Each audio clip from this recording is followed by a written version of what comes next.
আসসালামু আলাইকুম। আমরা আরো একটা সুন্দর জিনিস আজকে আপনাদের উপহার দিব।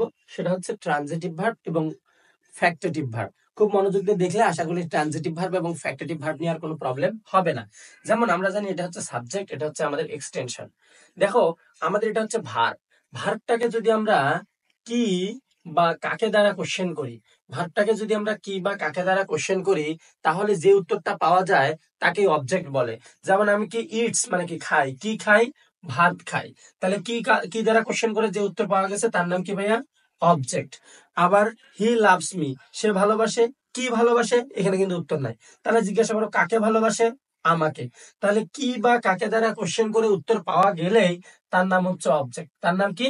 অবজেক্ট। তার মানে আমরা এটা পেয়ে গেলাম সাবজেক্ট, এই দুটো পেয়ে গেলাম অবজেক্ট।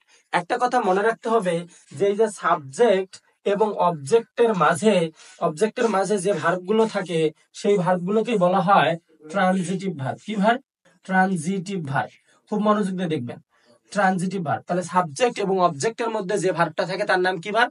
Transitive verb. আচ্ছা, আরেকটু আমরা মনোযোগ দিয়ে দেখি যে he gave me a pen, সে আমাকে দেয়। কি দেয়? কলম দেয়। কাকে দেয়? আমাকে দেয়। তাহলে এইটা দেখো, আমরা এখানে দুটো উত্তর পাইছি।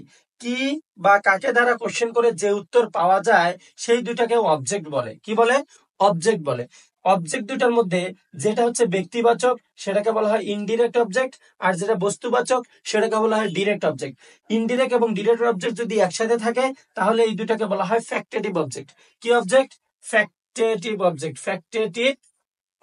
Factitive object. আর এই সাবজেক্ট এবং ফ্যাক্টেটিভ অবজেক্টের মধ্যে যে ট্রানজিটিভ ভার্বটা থাকে তাকে বলা হয় ফ্যাক্টেটিভ ভার্ব। তাকে কি বলা হয়? Factitive verb.